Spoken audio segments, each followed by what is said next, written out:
Case 7 तक बेटा हमने लास्ट टू लास्ट लेक्चर में कर लिया था। केस 8 बेटा हमने किया, self occupied house which remains vacant because of business, profession और एम्प्लॉयमेंट एल्सवेयर। मेरा सेल्फ ऑक्यूपाइड हाउस है चंडीगढ़ में, कंपनी ने मेरी ट्रांसफर कर दिया है और मुझे ट्रांसफर करके दिल्ली भेज दिया है। तो जब कंपनी ने मुझे ट्रांसफर करके दिल्ली भेज दिया है तो मैं दिल्ली चला गया हूँ। अब जो मेरा चंडीगढ़ वाला सेल्फ ऑक्यूपाइड हाउस था वो वेकेंट है ड्यू टू माय बिजनेस और प्रोफेशन एल्सवेयर। तो मेरी प्रोफेशन बाहर हो गया है, मेरा बिजनेस बाहर हो गया है, मेरी जॉब बाहर हो गई है। तो जो मेरा चंडीगढ़ वाला हाउस है that remains vacant due to business और प्रोफेशन एल्सवेयर। अगर मेरा चंडीगढ़ वाला हाउस वेकेंट रहता है तो एक्ट कहता है it will be taken as self occupied for whole of the year. वो मेरा चंडीगढ़ वाला हाउस वेकेंट रहा तो सेल्फ ऑक्यूपाइड माना जाएगा। अगर मैं जाते हुए उसे लेट आउट कर गया तो provisions of late out house will apply, वो अभी सीखेंगे आज। तो इसके बाद बेटा केस 9 आ गया। केस 9 था part of the house is self occupied and part is let out. मेरे पास एक बड़ा सा हाउस है और उसके 3 हिस्से हैं, 1/3 सेल्फ ऑक्यूपाइड है, 1/3 लेट आउट है, another 1/3 is also let out. तो हम इसको तीनों को अलग अलग यूनिट मानेंगे। ये जो 1/3 पार्ट है इसको यूनिट 1 मानेंगे, जो दूसरा 1/3 पार्ट है उसे अलग यूनिट मानेंगे, जो तीसरा पार्ट है उसे 1/3 मानेंगे। अलग अलग पार्ट मानेंगे और अलग अलग पार्ट मानते हुए अलग अलग उसकी हम वर्किंग करेंगे। लेकिन प्रॉब्लम कब आएगी? प्रॉब्लम आएगी when there are joint expenses are given to us. Joint expenses और common expenses of the house building will be distributed in the ratio in these sequences, these preferences।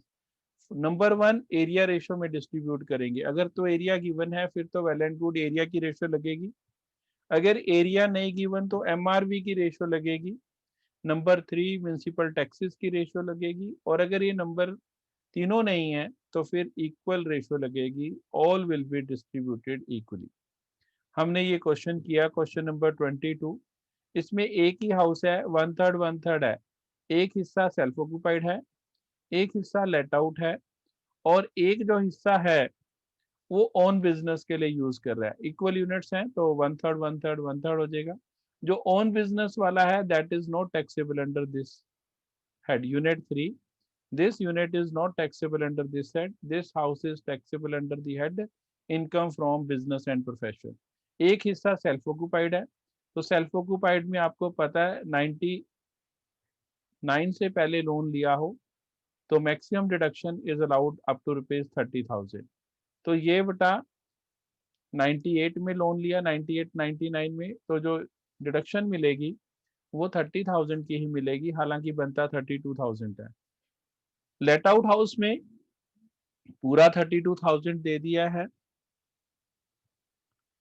तो पूरा का पूरा 30,000 दे दिया है। तो उसमें बेटा हम आगे चलेंगे। इसके बाद बेटा जो हमने आगे क्वेश्चन करना है उसमें बेटा हमारे पास आता है, ये केस 9 तक आ गया बेटा। फिर हमने एक ये क्वेश्चन किया था, तो जो ये नेक्स्ट क्वेश्चन बेटा हमने करा ये सारा हमने सोल्यूशन ही करा है। तो इसमें बेटा कोई दिक्कत नहीं है, ये कर सकते हैं हम। सिर्फ एक छोटा सा पॉइंट था, 5 हाउसेस थे इस बंदे के, हमने पांचों वर्कआउट करके देखे। आज जो हम करने लगे हैं नेक्स्ट केस करेंगे जी, case 10। This is very important, ये स्पेशल केस है case 10। Case 10, when part of the year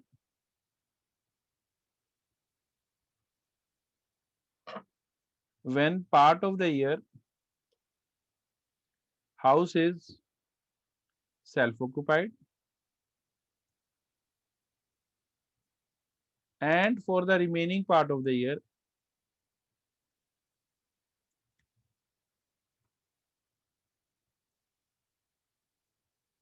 house is let out। तो बेटा part of the year it is self occupied and for the remaining part of the year it is let out. इसका मतलब हुआ कि कुछ हिस्सा कुछ दिन मेरा हाउस सेल्फ ऑक्यूपाइड रहा, कुछ दिन लेट आउट रहा। ये स्पेशल केस है, I am writing it special case.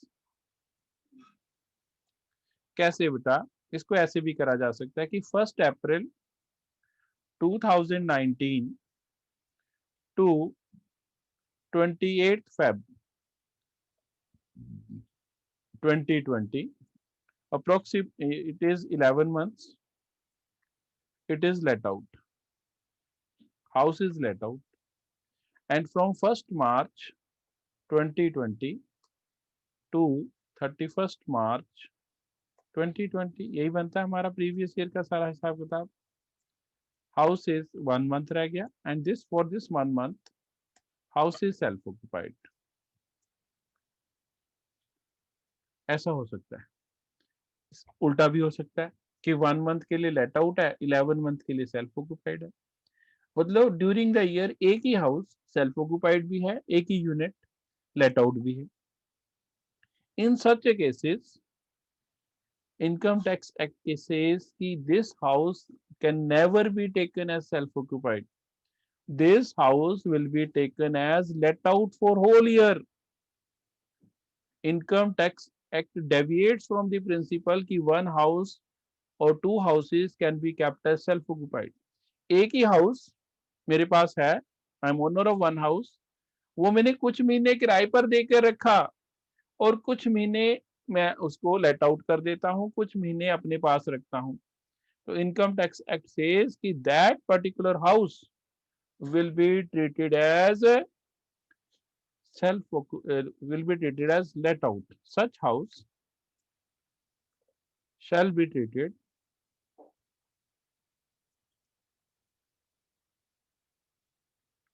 as let out for whole of the year।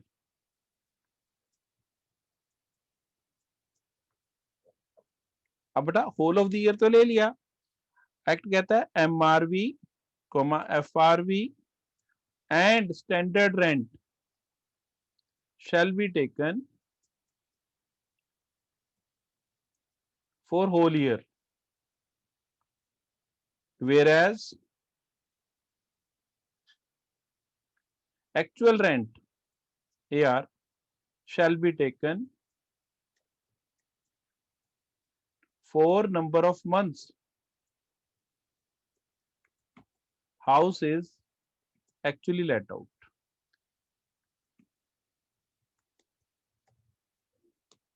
I repeat the things, दोबारा से समझो बेटा। अभी ऊपर वाली सिचुएशन को ही लेते हैं।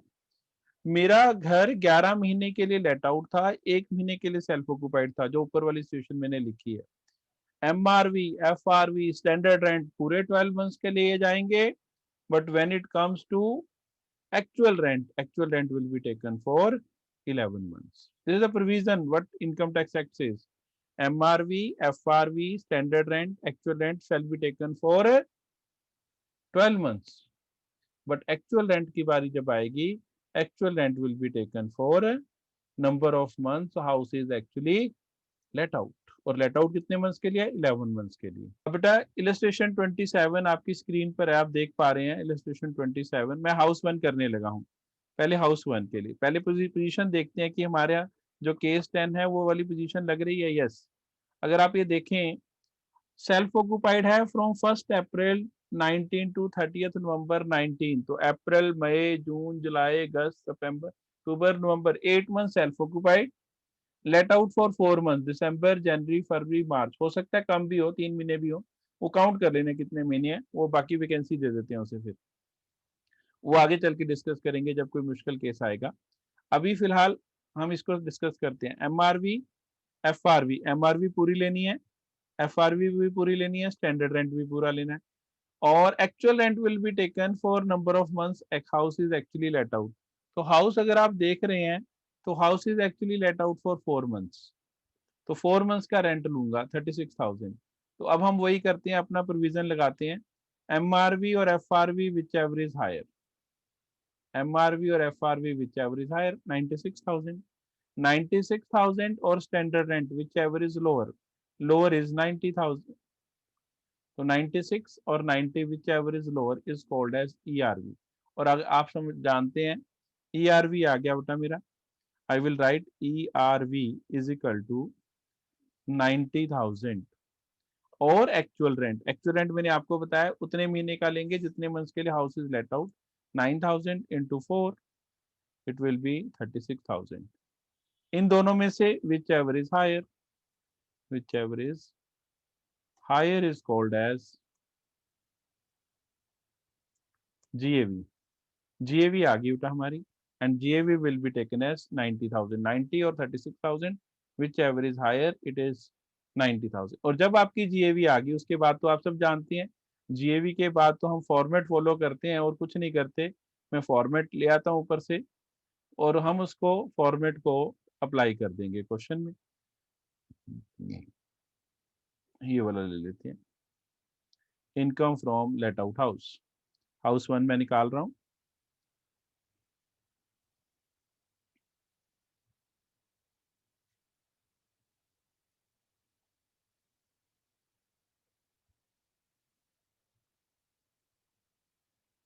हाँ ये आ गया बेटा, तो हमने यहाँ पर GAV की वैल्यू फिल कर लेनी है।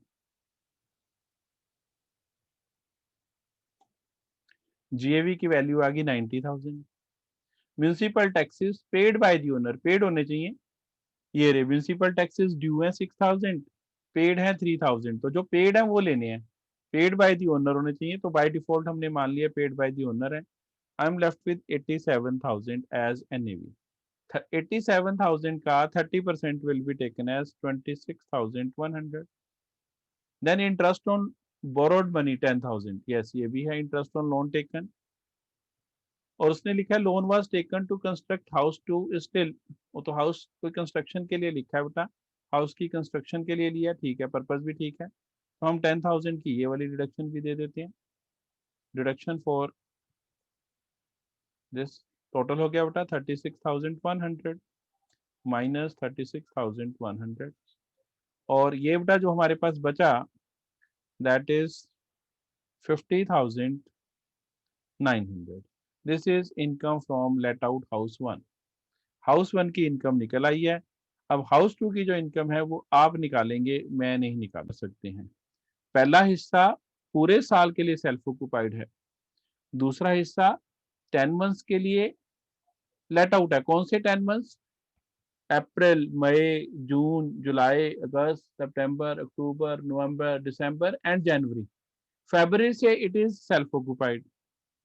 अब जो सेल्फ ऑक्यूपाइड है दैट इज फॉर 2 मंथ्स। ये कैसे पता लगा? नीचे लिखा हुआ है बेटा, लास्ट लाइन पढ़े क्वेश्चन की, और वहां लिखा हुआ है कि जो लेट आउट हाउस है, let out portion remained self-occupied for 2 months. That is from 1st February 2020 to 31st March 2020 in the year. और जो हिस्सा ऐसे हो जाता है कि एक ही हाउस के दो हिस्से हो जाते हैं, एक सेल्फ ऑक्यूपाइड है एक लेट आउट है, तो उसको हम let out for whole year मानते हैं। This house is taken as let out for whole year, और जब हम इसको let out for whole year मानेंगे तो MRV, FRV, स्टैंडर्ड रेंट सब के सब हम 12 मंथ्स के निकालेंगे, लेकिन actual rent will be taken for actual months. तो बेटा ये क्वेश्चन देखें, हमने देख कर लिया।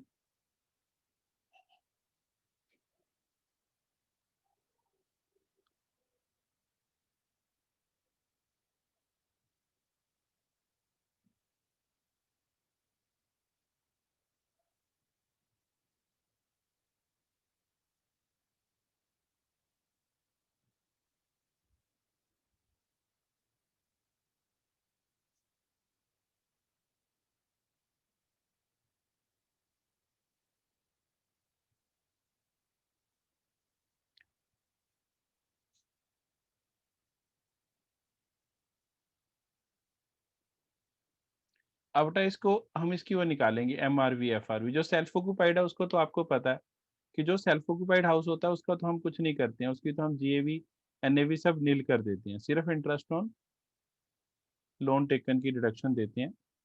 तो ये वाला फॉर्मेट ले लेते हैं, ये बिल्कुल सही है। एक सेल्फ ऑक्यूपाइड यूनिट है, एक लेट आउट यूनिट है।